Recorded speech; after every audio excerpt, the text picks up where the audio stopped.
Welcome to Storytime Fun, girls and boys. We hope you enjoy. Today's story is called The Christmas Mouse.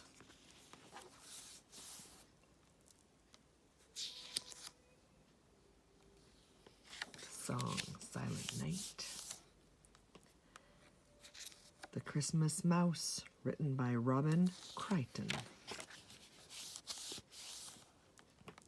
Karl Marker was one of the finest organ builders in Austria. He traveled all over Europe, mending old organs and putting in new ones. In his workshop, high up in the mountains, were some very special musical mice, known as the mouse organists. Each Marker organ had a mouse organist to look after it. In the spring of 1818, when the snow had melted, Karl set off for Germany with a wagon load of spare parts. Peeping out from the wagon cover was a little mouse. She was called Nonny the Nonentity because she was so little and shy. Now she had decided to go out into the world and become someone special. One Monday morning, Karl arrived with his wagon at St. Nicholas Church in Laufen, where a very old, very clever mouse looked after the organ. Father Nosler, the priest of St. Nicholas, came out to meet Karl. The priest was a bad-tempered old man, and everyone called him Pater Nosler because he talked so much. Nonny jumped down and scurried into the church. "Fay, Fay Mouse," she squeaked as she climbed into the organ loft. But there was no reply. Fay Mouse had gone to the great organ in the sky. There was nobody to look after this organ now. "I will have to do it," thought Nonny. She started to check the organ the way she had been taught. Outside, Pater and Karl were arguing. Pater wouldn't let Karl start work until the organist was there to watch. And since the organist was also a school teacher, he couldn't come until the weekend. Perhaps Joseph Moore, the curate, could watch me," suggested Karl. But Pater wouldn't agree to that because he didn't like Joseph. Everyone else liked Joseph because he was jolly. While the two men argued, Nonny went on checking the organ. It was in terrible state, and the bellows were worn out. When she had finished, there was still no sign of Karl. She looked down into the church, then outside, and realized with a fright that Karl and the wagon had gone. She ran down the street looking for him, but there was no sign of Karl or of the wagon. Suddenly, a shadow loomed, and a big black cat jumped at her. She ran as fast as she could, but the little cat came closer and closer. Only a miracle could save her. And it did. "Shoo! Pick on someone your own size," said a little boy, scooping up Nonny in his hand.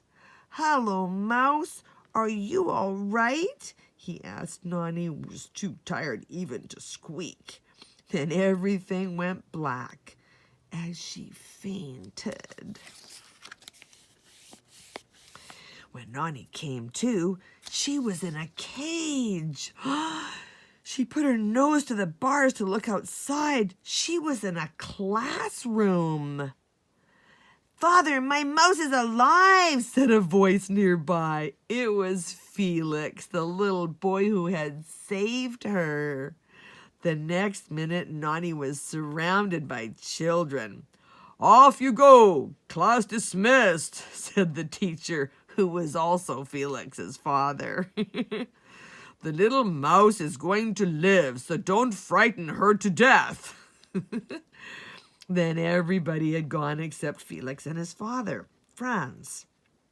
As Felix picked up the cage, Nonny promised herself that one day she was going to repay his kindness. Felix's mother came in. You two had better leave for Laufen right now.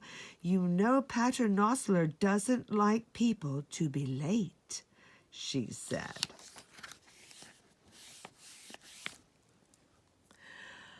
I hope the organ mender gets to Laufen before the organ breaks down, said Franz as he put on his coat.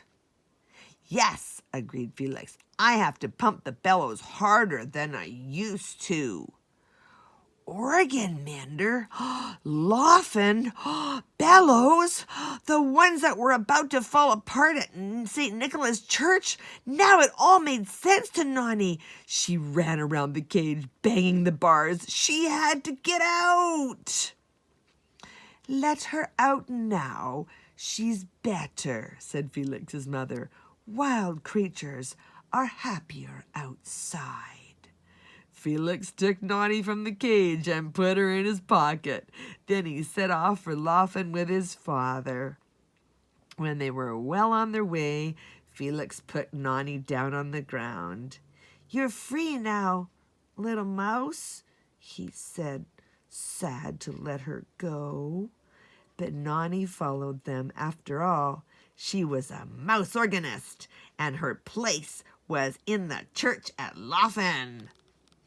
I don't suppose Pater will notice one more church mouse, chuckled Felix's father as they went into St. Nicholas. The months passed, and soon the winter snow began to fall. Every Sunday, Felix came to pump the bellows. He always brought something tasty for Nonny, and they became good friends. Felix told Nonny of his dream that one day he would go to the music school in Salzburg. He longed to be a great musician like his father. Franz wrote wonderful music. But if the old priest didn't like the music he wrote, it was put away and never played again. Nonny was no longer a non-entity. She was now official mouse organist at St. Nicholas Church. It was hard work, however, and very worrying. As soon as she patched one hole in the bellows, two more appeared. Karl Marker would not come now until next spring, when the snow melted. Nonny just had to keep the bellows going until he came back. One day, Nonny watched as some women put a crib with a baby and a manger in one of the altars and decorated the church. Something special was happening. Next morning, Felix ran upstairs and held out a really tasty-looking sausage. Yummy in our tummies. It's your Christmas present, he explained. Nonny had no idea who Chris Mouse was, but she was delighted with her sausage. Franz sat down at the organ and began to play. The bellows began to stretch and, oh no! Nonny saw that one of her largest patches was coming off. Whatever could she do? Quickly, she pushed her sausage into the hole. Would it hold? She had no time to find out because Pater Nossler ordered Franz and Felix downstairs. Nonny hopped quickly into Felix's pocket. Pater thought Joseph the curate was going to be late, although there was still plenty of time. We'd have no Christmas if we relied on him, he grumbled. Send the boy to fetch him from the tavern. It was the first time Nonny had been outside the church since the day she came back with Felix, and she was enjoying herself. Long before they reached the tavern, she could hear singing inside. It was dim and smoky, but people were laughing happily. They clapped as Joseph played the last chords on his guitar. He looked up and saw Felix. You've come to drag me back, haven't you? Joseph said, rising to his feet with a smile. By the time the three of them reached the church, Nonny was tired. She decided to have a nap in the bellows box. Franz and Joseph sat down at the organ, and Felix began to pump the bellows. Suddenly, there was a loud plop, and Nonny was knocked over by a flying sausage. And there was a huge hole where the sausage had been. It was all her fault. She had failed in her job, thought Nonny miserably. There'd be no organ music this Christmas. Franz and Joseph sat in the vestry looking sad.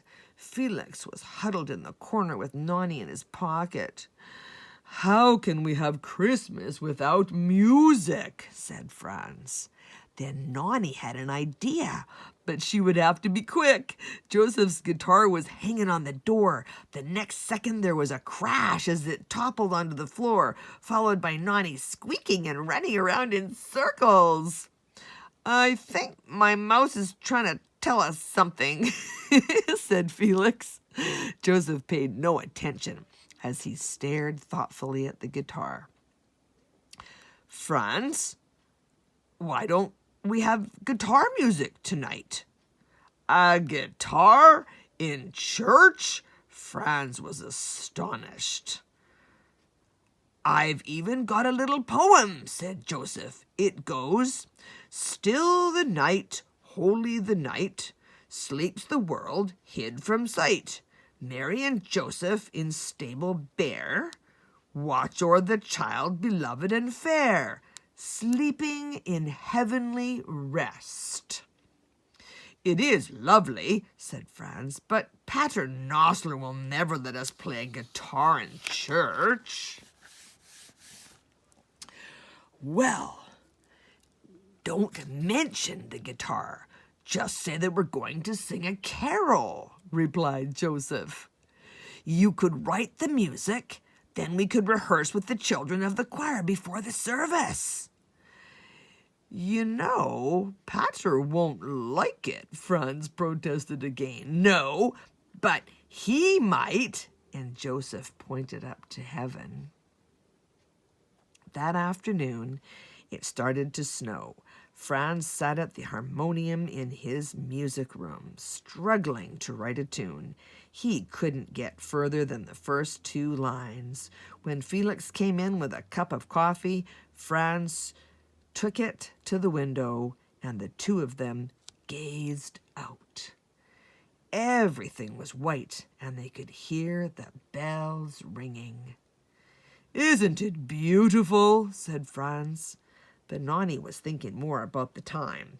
Franz was not getting on very quickly. She decided to help. They needed a tune. Very carefully, Nonny dipped her paw in the inkwell and printed her mark onto the music score.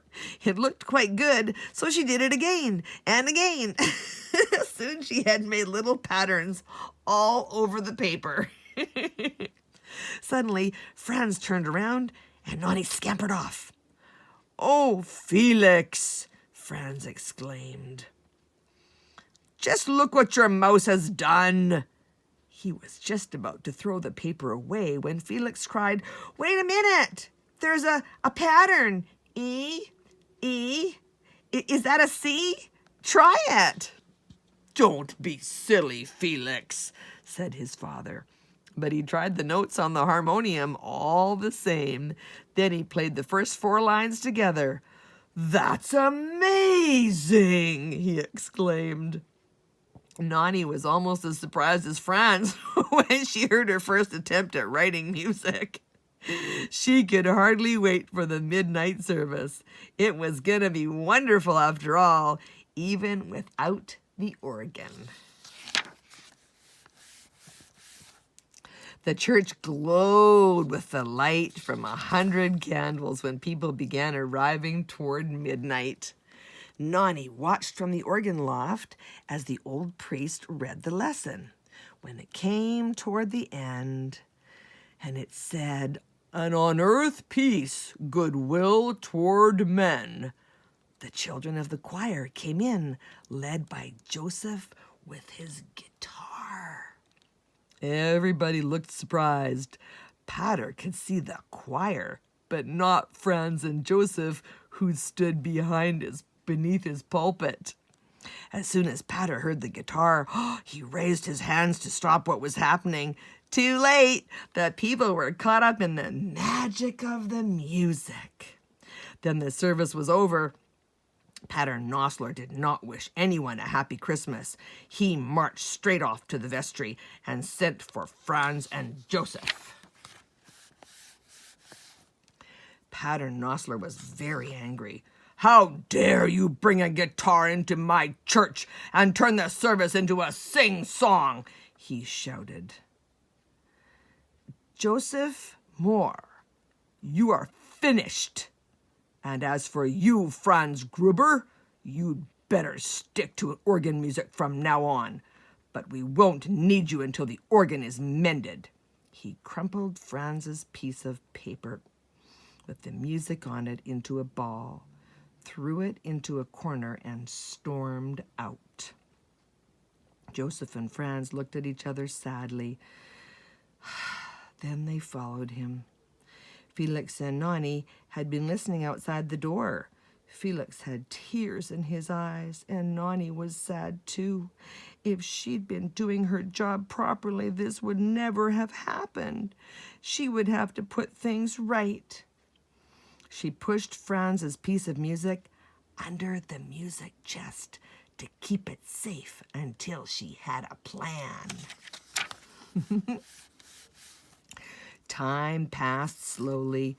Joseph had gone to a parish up in the mountains, and the happenings of Christmas Eve were almost forgotten. The days seemed long to Nonny with no organ to look after. Then one morning in May, she heard Karl Marker's voice. She was so happy to see him. Franz and Felix were there to meet him at this time, and her old friend Norm Mouse was in Karl's bag. Soon Norm was giving Nonny a little news from home. Yay! Karl set to work on the organ, and before long, the floor was covered with spare parts. Franz chatted to him, and as he worked, he told him all about the guitar in church. I'd like to hear the carol that caused so much trouble, said Karl.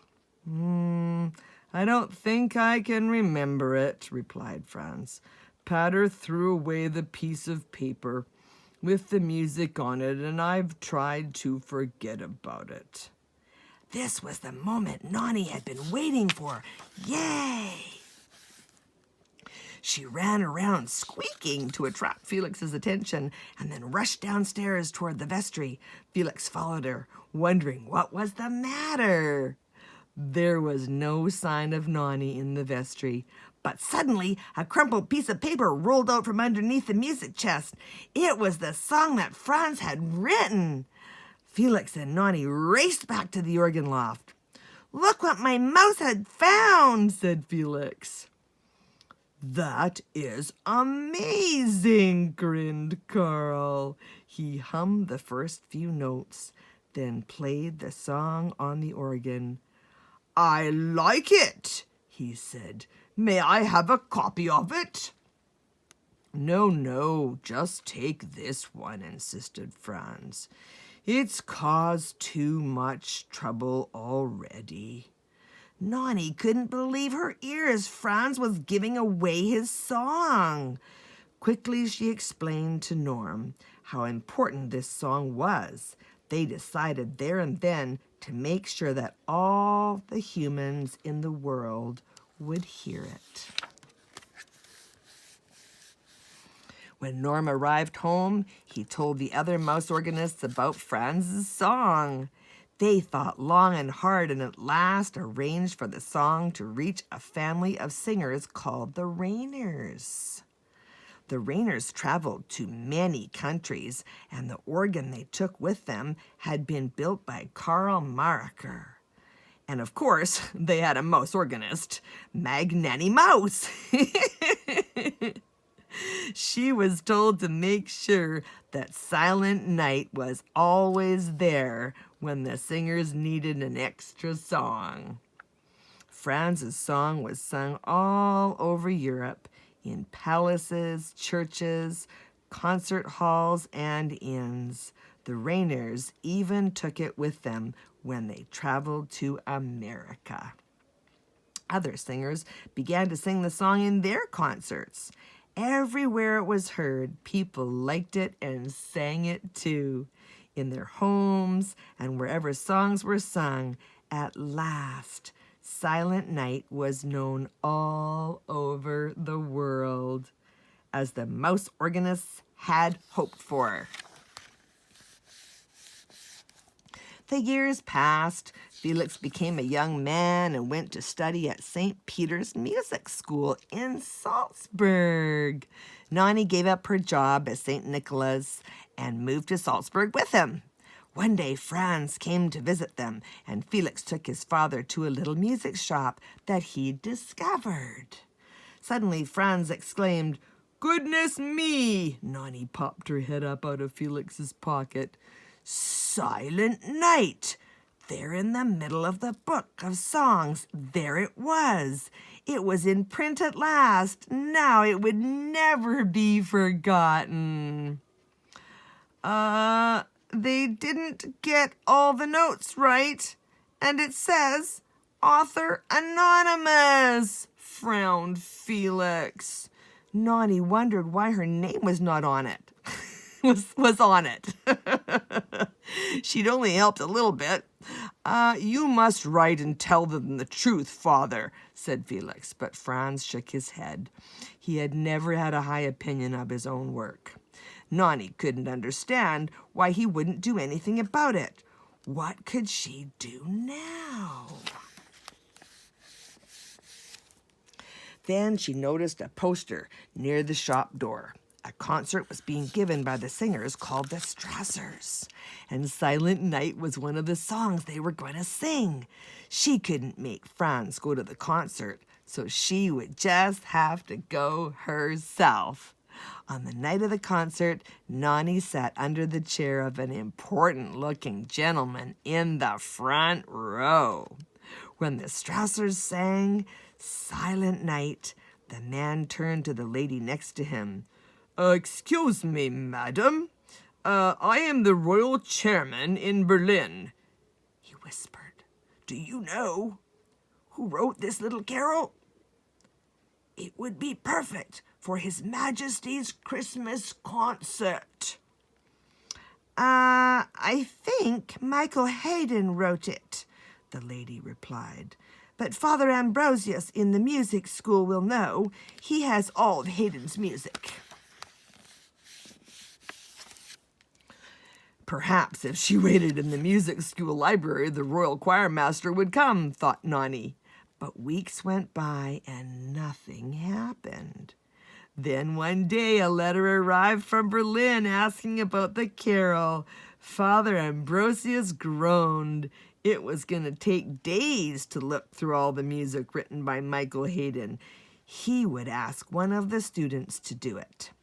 But when Father Ambrosius asked for help, not one student stood up, not even Felix. Nani did the only thing that a mouse can do. She ran up Felix's trouser leg. "Oh, ah!" cried Felix, jumping up.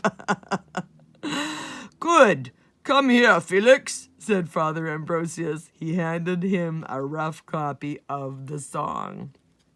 As soon as Felix looked at it, he knew what it was. "I'm sorry, Father, but Michael Haydn didn't write this song. My father, Franz Gruber, wrote it, and with a little help from a friend." Postscript.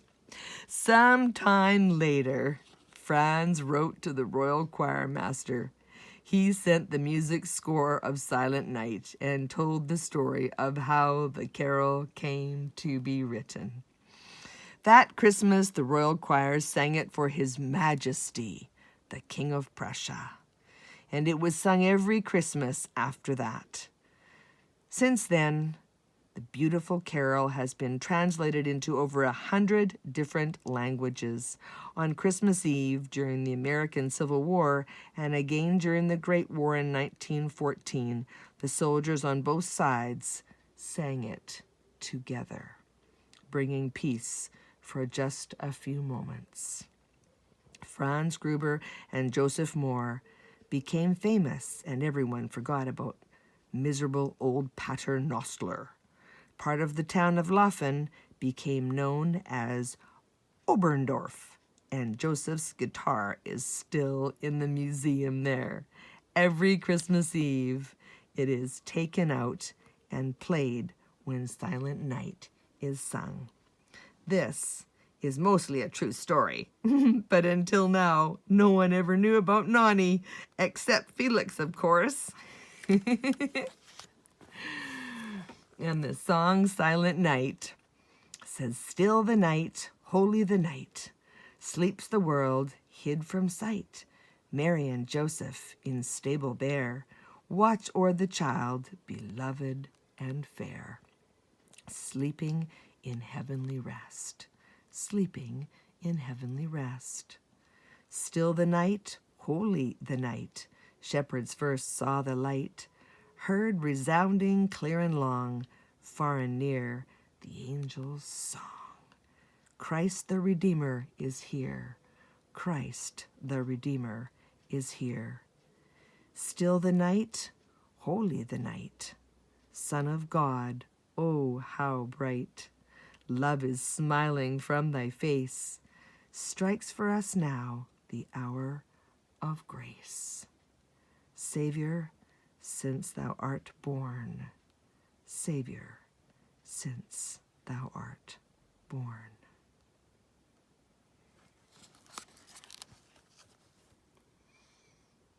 Well, that's it for today.